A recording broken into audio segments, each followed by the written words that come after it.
یہ قرآن ایک بابرکت کتاب ہے جسے ہم نے آپ صلی اللہ علیہ وسلم پر نازل کیا تاکہ لوگ اس پہ غور اور فکر کریں اور تاکہ اہل فہم اس سے نصیحت حاصل کریں۔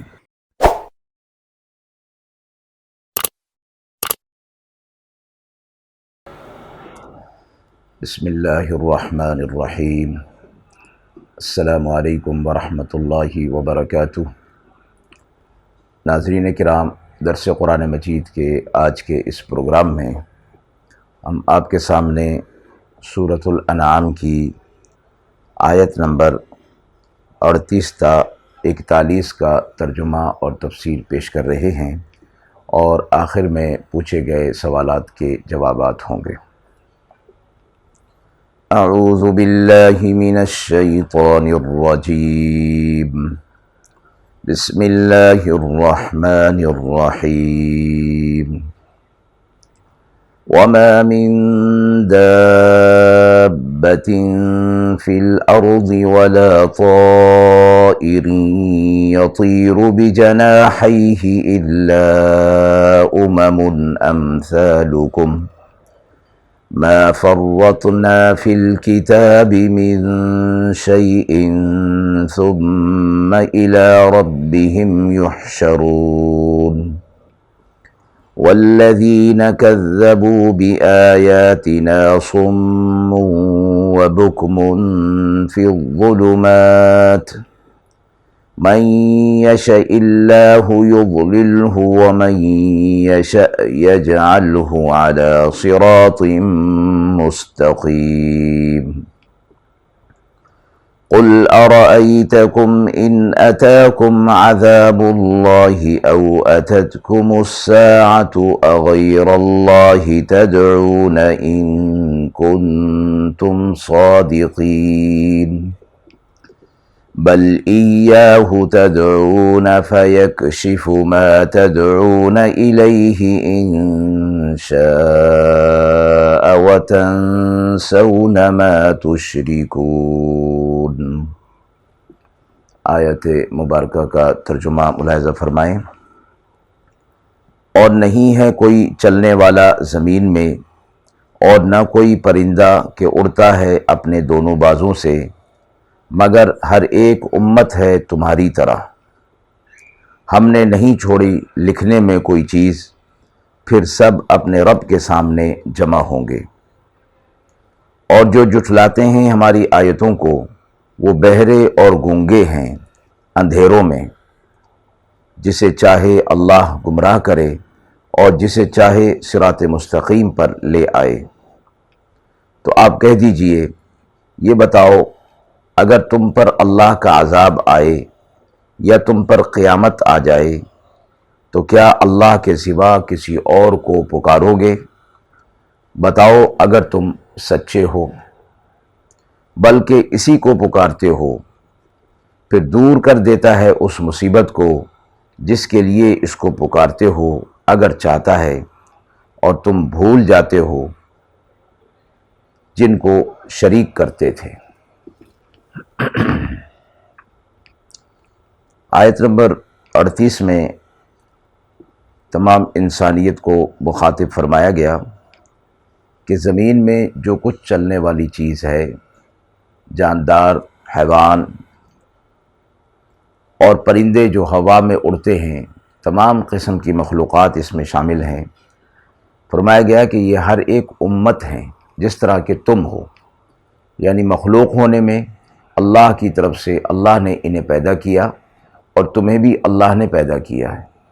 اور ان کا رازق بھی اللہ ہے، تمہارا رازق بھی اللہ ہے، اور اسی طرح اللہ نے انہیں پیدا کیا، تمہیں بھی پیدا کیا۔ تو ہم نے کوئی چیز لکھنے کی چھوڑی نہیں، یعنی تقدیر اور نصیب کے متعلق جو چیزیں ہیں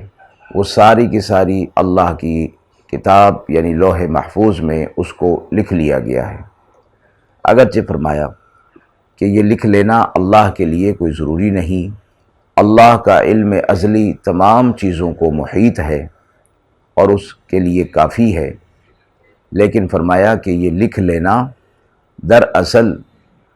اس بات کی دلیل ہے کہ یہ اللہ کے ہاں جمع ہو رہا ہے، اور جب یہ لوگ قیامت کے دن اللہ کے سامنے پہنچیں گے تو وہ یہ لکھا ہوا ان کے سامنے کر دیا جائے گا۔ اور لکھے ہوئے سے متعلق یہ بات تو قطعی طور پر ہے کہ لکھا ہوا گواہی اور شہادت کے طور پر قبول کیا جاتا ہے، لہٰذا سارے اعمال ان کے اعمال نامے میں اور اللہ کے علم میں لکھے جا چکے ہیں، اور یہ بات سمجھانے کے زیادہ قریب ہے، اس لیے یہاں لکھنے کا ذکر فرمایا۔ پھر فرمایا یہ سب اپنے رب کے سامنے جمع کیے جائیں گے قیامت کے دن، کہ جس کے واقع ہونے میں کوئی شک اور شبہ نہیں ہے۔ اور جو لوگ ہماری آیتوں کو جھٹلاتے ہیں، فرمایا یہ بہرے اور گونگے ہیں، یعنی ظاہری بہرے اور گونگے نہیں ہیں، بلکہ حق کو سننے سے یہ بہرے ہو گئے، اور حق بات اپنی زبان پر جاری کرنے کے حوالے سے یہ گونگے ہو گئے ہیں۔ اپنے آپ کو انہوں نے گونگا بنا لیا، اپنی زبان کو حق بات کے کہنے سے روک لیا ہے۔ اب یہ اندھیروں میں یعنی ظلمات میں اور گمراہی کے اندھیروں میں گم ہو چکے ہیں۔ پھر اللہ جسے چاہے گمراہ کرے اور جسے چاہے صراط مستقیم پر لے آئے۔ مراد یہ ہے کہ جب ان لوگوں نے حق کے سننے سے، حق کے بولنے سے، حق کے قبول کرنے سے اپنے آپ کو روک لیا، تو پھر اللہ رب العزت نے بھی انہیں صراط مستقیم سے روک دیا۔ اور پھر جو لوگ اپنے آپ کو حق پر لے آتے ہیں، حق سنتے ہیں، حق اپنی زبان پر جاری کرتے ہیں، اور حق ہی پر ان کا عمل ہوتا ہے، تو ایسوں کے لیے اللہ کی طرف سے پھر صراط مستقیم کا، ہدایت کا فیصلہ ہوتا ہے۔ اگلی آیت میں مشرکین اور منکرین قیامت اور منکرین آیات اور نشانی، ان سے خطاب فرمایا گیا آپ صلی اللہ علیہ وسلم کے ذریعے سے۔ فرمایا کہ آپ کہہ دیجئے اور ان سے پوچھئے کہ اگر تم پر اللہ کا عذاب آ جائے یا قیامت کا ہولناک منظر تمہارے سامنے آ جائے تو کیا اللہ کے سوا کسی اور کو پکارو گے؟ یعنی اس موقع پر بھی تم اپنے خود تراشیدہ بتوں کو مدد کے لیے پکارو گے؟ اگر تم سچے ہو تو اس کا جواب دو۔ تو فرمایا کہ یہ بات تو ایسی بدیہی اور واضح ہے کہ اس کا جواب تو ہر ذی عقل اور ذی فہم آدمی یہی دے سکتا ہے کہ جب یہ مصیبت اور پریشانی یا قیامت کا منظر سامنے آئے گا تو پھر یہ اللہ کو ہی پکاریں گے، پھر ان بتوں کو اور معبودان باطلہ کو نہیں پکاریں گے۔ اس بات سے یہ بات واضح ہو گئی کہ انہیں خود بھی معلوم ہے کہ کسی مصیبت کے لانے اور کسی مصیبت کے دور کرنے میں ان بتوں کا کوئی اثر نہیں ہے، اور ان بتوں کی کوئی مدد نہیں ہو سکتی۔ تو فرمایا کہ اس کا جواب پھر اللہ رب العزت نے خود ہی دے دیا کہ اس کا جواب تو واضح ہے، اور وہ یہ کہ تم اسی کو پکارو گے، پھر وہ تم سے مصیبت کو دور کرتا ہے۔ جس مصیبت کے دور کرنے کے لیے تم اسے پکارتے ہو تو اللہ کی حکمت اور مشیت ہوتی ہے، تو وہ مصیبت تم سے دور ہو جاتی ہے،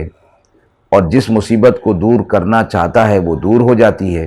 اور جس مصیبت کو تم پر باقی رکھنا چاہتا ہے وہ باقی رہتی ہے،